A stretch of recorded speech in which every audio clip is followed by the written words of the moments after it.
LBSന്റെ ഈ വർഷത്തെ BSc nursing മറ്റ് പാരാമെഡിക്കൽ ഡിഗ്രി കോഴ്സുകളുടെ ആപ്ലിക്കേഷൻ രജിസ്ട്രേഷൻ നടന്നുകൊണ്ടിരിക്കുകയാണ്. നിങ്ങൾക്ക് BSc നഴ്സിംഗ് അല്ലെങ്കിൽ പാരാമെഡിക്കൽ ഡിഗ്രി കോഴ്സസിൽ ഏതെങ്കിലും ഇൻട്രസ്റ്റ് ഉണ്ടെങ്കിൽ ഉടൻ തന്നെ എന്ത് ചെയ്യുക, രജിസ്റ്റർ ചെയ്യുക. ലാസ്റ്റ് ഡേറ്റിന് മുമ്പായിട്ട് തന്നെ താല്പര്യമുള്ളവർ എന്ത് ചെയ്യുക, ഇതിൽ ആപ്ലിക്കേഷൻ രജിസ്റ്റർ ചെയ്യുക. ആപ്ലിക്കേഷൻ രജിസ്ട്രേഷൻ ചെയ്യുമ്പോൾ എല്ലാ ഡീറ്റെയിൽസും കറക്റ്റായിട്ട് തന്നെ കൊടുക്കാനായിട്ട് ശ്രദ്ധിക്കാം. ആപ്ലിക്കേഷൻ ഫീസായിട്ട് വരുന്ന ജനറൽ കാറ്റഗറിക്ക് 800 റുപ്പീസാണ്. SC/ST കാറ്റഗറിക്ക് 400 റുപ്പീസാണ്. പിന്നെ ഒരു ഇമ്പോർട്ടൻ്റ് ആയിട്ടുള്ള ഒരു കാര്യം, നിങ്ങൾക്ക് നിങ്ങളുടെ കാസ്റ്റ് അല്ലെങ്കിൽ കമ്മ്യൂണിറ്റി ബേസ് ചെയ്തിട്ടുള്ള റിസർവേഷൻ കിട്ടണമെങ്കിൽ ആ സർട്ടിഫിക്കറ്റ് കൃത്യമായിട്ട് തന്നെ എന്ത് ചെയ്യണം, അപ്ലോഡ് ചെയ്ത് കൊടുക്കണം. ഫോർ എക്സാമ്പിൾ, നിങ്ങളൊരു EWS കാൻഡിഡേറ്റ് ആണെങ്കിൽ ആ ഒരു കാസ്റ്റ് അല്ലെങ്കിൽ കമ്മ്യൂണിറ്റി ബേസ് ചെയ്തിട്ടുള്ള റിസർവേഷൻ കിട്ടണമെങ്കിൽ ആ സർട്ടിഫിക്കറ്റ് കൃത്യമായിട്ട് തന്നെ എന്ത് ചെയ്യണം, അപ്ലോഡ് ചെയ്ത് കൊടുക്കണം. എന്നാലേ ആ ഒരു കമ്മ്യൂണിറ്റി ബേസ്ഡ് റിസർവേഷനിലോട്ട് നിങ്ങളെ പരിഗണിക്കുകയുള്ളൂ.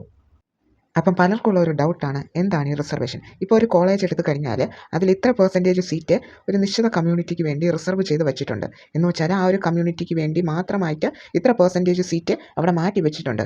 ആ ഒരു കമ്മ്യൂണിറ്റി സീറ്റ് ക്ലെയിം ചെയ്യാനാണ് നമ്മൾ ഈ ഡോക്യുമെൻറ്റ്സ് ഒക്കെ അപ്ലോഡ് ചെയ്ത് കൊടുക്കുന്നത്. 100% സീറ്റ്സിൽ 50%ഓളം സീറ്റ് ഫില്ലാവുന്നത് സ്റ്റേറ്റ് മെറിറ്റ് വഴിയാണ്. അതായത് ഡയറക്റ്റ് മെറിറ്റ് ബേസിൽ നിങ്ങളുടെ മാർക്കിൻ്റെ അടിസ്ഥാനത്തിലാണ് ഫില്ലാവുന്നത് 50%. ഇനി ബാക്കിയുള്ള 50% സീറ്റിൽ 10% സീറ്റും EWS എക്കണോമിക്കലി വീക്കർ സെക്ഷന് വേണ്ടിയുള്ളതാണ്. 10% സീറ്റ് എന്ന് പറയുന്നത് ആ ഒരു കമ്മ്യൂണിറ്റിക്ക് വേണ്ടി റിസർവ്ഡ് ആയിട്ടുള്ള സീറ്റാണ് ആ ഒരു 10% എന്ന് പറയുന്നത്. ഇനി ബാക്കിയുള്ള 40%ൽ 30% വരുന്നത് SCBCക്ക് വേണ്ടിയാണ്. സോഷ്യലി ആൻഡ് എഡ്യൂക്കേഷണലി ബാക്ക്വേർഡ് ക്ലാസ്സസിന് വേണ്ടി, സാമൂഹികപരമായിട്ടും വിദ്യാഭ്യാസപരമായിട്ടും പിന്നോക്കം നിൽക്കുന്നവർക്ക് വേണ്ടിയാണ് ബാക്കിയുള്ള 30% സീറ്റ് വരുന്നത്. ദെൻ അവസാനത്തെ 10% വരുന്നത് SC അല്ലെങ്കിൽ ST കാൻഡിഡേറ്റ്സിന് വേണ്ടിയാണ്. ഇപ്പോൾ ഒരു കോളേജ് എടുത്ത് നോക്കിക്കഴിഞ്ഞാൽ അതിൽ അലോട്ട്മെൻറ്റ് കിട്ടുന്നത് ഒന്ന് സ്റ്റേറ്റ് മെറിറ്റിൽ കിട്ടാറുണ്ട്, നിങ്ങളുടെ മാർക്കിൻ്റെ അടിസ്ഥാനത്തിൽ കിട്ടാറുണ്ട്. അത് കഴിഞ്ഞ് കമ്മ്യൂണിറ്റി ബേസ് ചെയ്ത് കമ്മ്യൂണിറ്റി റാങ്കിൻ്റെയൊക്കെ അടിസ്ഥാനത്തിലും നിങ്ങൾക്ക് എന്ത് ചെയ്യാറുണ്ട്, ആ ഒരു പർട്ടിക്കുലർ കോളേജിൽ അലോട്ട്മെൻറ്റ് കിട്ടാറുണ്ട്. റിസർവേഷൻ്റെ എല്ലാ കാര്യങ്ങളും LBSന്റെ ഒഫീഷ്യൽ പ്രോസ്പെക്ടസിലുണ്ട്, നിങ്ങൾ ചെക്ക് ചെയ്ത് നോക്കുക. അപ്പോൾ കമ്മ്യൂണിറ്റി റിസർവേഷൻ കിട്ടാനായിട്ട് അതുമായിട്ട് ബേസ് ചെയ്തിട്ടുള്ള സർട്ടിഫിക്കറ്റ്സ് ഒക്കെ അപ്ലോഡ് ചെയ്ത് കൊടുക്കണമെന്ന് പറഞ്ഞു. അപ്പോൾ ഡീറ്റെയിൽ ആയിട്ട് ഓരോന്നായിട്ട് നോക്കാം. ആദ്യത്തേത് SCBC. നിങ്ങൾ SCBC കമ്മ്യൂണിറ്റിയിലുള്ളവരാണെങ്കിൽ നോൺ ക്രീമി ലെയർ സർട്ടിഫിക്കറ്റാണ് റിസർവേഷൻ കിട്ടാനായിട്ട് അപ്ലോഡ് ചെയ്ത് കൊടുക്കേണ്ടത്.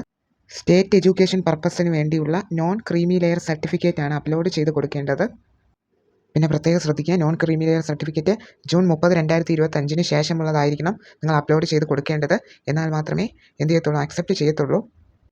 അടുത്ത് രണ്ടാമത്തത്, നിങ്ങൾ SC അല്ലെങ്കിൽ ST കാറ്റഗറി സ്റ്റുഡൻസ് ആണെങ്കിൽ നിങ്ങളുടെ കമ്മ്യൂണിറ്റി ബേസ് ചെയ്തിട്ടുള്ള റിസർവേഷൻ കിട്ടാനായിട്ട് നിങ്ങൾ കമ്മ്യൂണിറ്റി സർട്ടിഫിക്കറ്റാണ് അപ്ലോഡ് ചെയ്ത് കൊടുക്കേണ്ടത്. പിന്നെ പ്രത്യേകം ശ്രദ്ധിക്കുക, ജൂൺ 30, 2023 ശേഷമുള്ള സർട്ടിഫിക്കറ്റാണ് അപ്ലോഡ് ചെയ്ത് കൊടുക്കേണ്ടത്. എങ്കിൽ മാത്രമേ അത് പരിഗണിക്കുകയുള്ളൂ. സോ നിങ്ങൾ എന്ത് ചെയ്യുക, അതിന് ശേഷമുള്ള സർട്ടിഫിക്കറ്റ് തന്നെ അപ്ലോഡ് ചെയ്യാനായിട്ട് പ്രത്യേകം ശ്രദ്ധിക്കുക. നിങ്ങൾ EWS എക്കണോമിക്കലി വീക്കർ സെക്ഷൻ കാറ്റഗറിയിൽപ്പെട്ട കാൻഡിഡേറ്റ് ആണെങ്കിൽ നിങ്ങൾക്ക് റിസർവേഷൻ കിട്ടാനായിട്ട് financial year 2025-26 income and asset സർട്ടിഫിക്കറ്റാണ് അപ്ലോഡ് ചെയ്ത് കൊടുക്കേണ്ടത്. അതിൽ ആനുവൽ ഇൻകം 4 ലക്ഷം രൂപയോ അല്ലെങ്കിൽ അതിൽ കുറവോ ആയിരിക്കണം. അങ്ങനെയുള്ളവർക്ക് ആ ഒരു റിസർവേഷനിൽ അപ്ലൈ ചെയ്യാനായിട്ട് പറ്റത്തുള്ളൂ. പിന്നെ എന്താണ്, ആനുവൽ ഇൻകം കൃത്യമായിട്ട് തന്നെ മെൻഷൻ ചെയ്തിരിക്കണം. അല്ലെങ്കിൽ AAY ഓർ PHH സർട്ടിഫിക്കറ്റും ഉപയോഗിക്കാനായിട്ട് പറ്റും. പ്രത്യേകം ശ്രദ്ധിക്കുക, റിസർവേഷൻ അല്ലെങ്കിൽ ഫീ കൺസെഷനൊക്കെ ഉള്ളവർ ആപ്ലിക്കേഷൻ രജിസ്ട്രേഷൻ സമയത്ത് അതിൻ്റെ ഡീറ്റെയിൽസൊക്കെ കൃത്യമായിട്ട് തന്നെ ഫില്ല് ചെയ്യാനായിട്ട് ശ്രദ്ധിക്കുക. പിന്നെ നിങ്ങളുടെ എല്ലാ ഡീറ്റെയിൽസും സർട്ടിഫിക്കറ്റുകളും ഡോക്യുമെൻറ്റ്സും ഒക്കെ കൃത്യമായിട്ട് തന്നെ അപ്ലോഡ് ചെയ്ത ശേഷം ഒന്നുകൂടെ റീവെരിഫൈ ചെയ്യുക, നിങ്ങൾ അപ്ലോഡ് ചെയ്തത് അല്ലെങ്കിൽ എൻ്റർ ചെയ്ത ഡീറ്റെയിൽസൊക്കെ എല്ലാം കറക്റ്റാണോ എന്ന് ചെക്ക് ചെയ്തതിന് ശേഷം ഫൈനൽ കൺഫർമേഷൻ കൊടുക്കണം. ഒന്നും കൂടെ എടുത്ത് പറയണം, നിങ്ങൾ കൊടുത്ത ഡീറ്റെയിൽസ് എല്ലാം കറക്റ്റാണോ എന്ന് ചെക്ക് ചെയ്തതിന് ശേഷം മാത്രമേ ഫൈനൽ കൺഫർമേഷൻ കൊടുക്കാവൂ.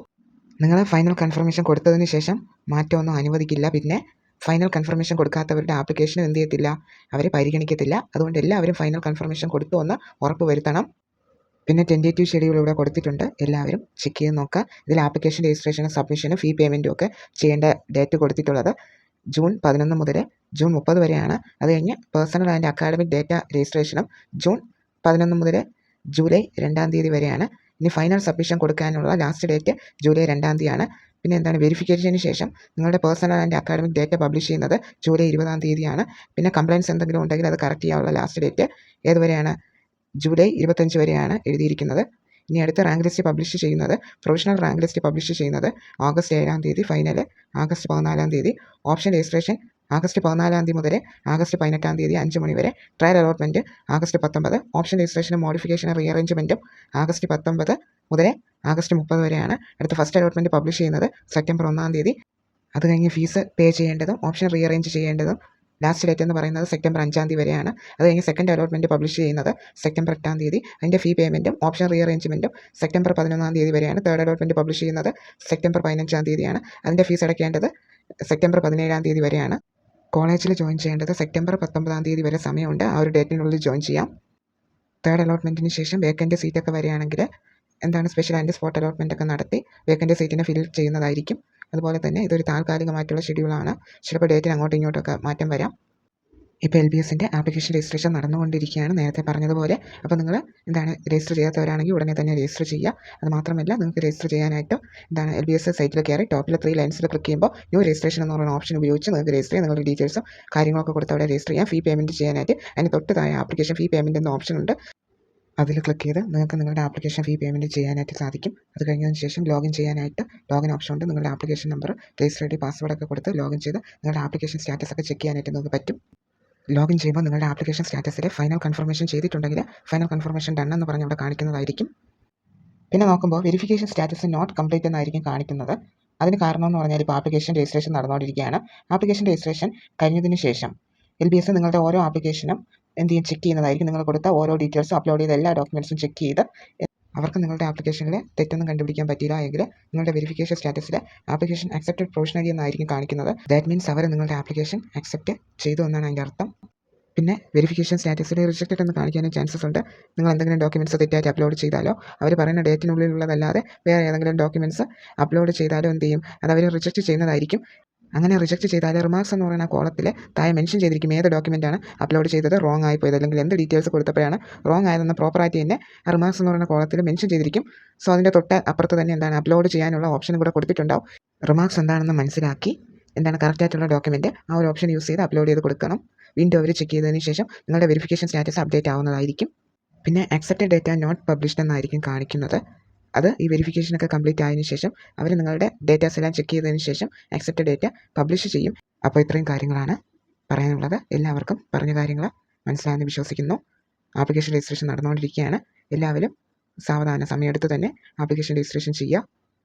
തെറ്റൊന്നും വരുത്താതെ ഡീറ്റെയിൽസ് എല്ലാം കറക്റ്റായിട്ട് തന്നെ ഫില്ല് ചെയ്യണം. പിന്നെ ഫില്ല് ചെയ്തതിന് ശേഷം എല്ലാം ഒന്ന് ചെക്ക് ചെയ്ത് നോക്കുക. എന്തെങ്കിലും ഡൗട്ട്സ് ഉണ്ടെങ്കിൽ ചോദിക്കണം. എല്ലാവർക്കും താങ്ക് യു.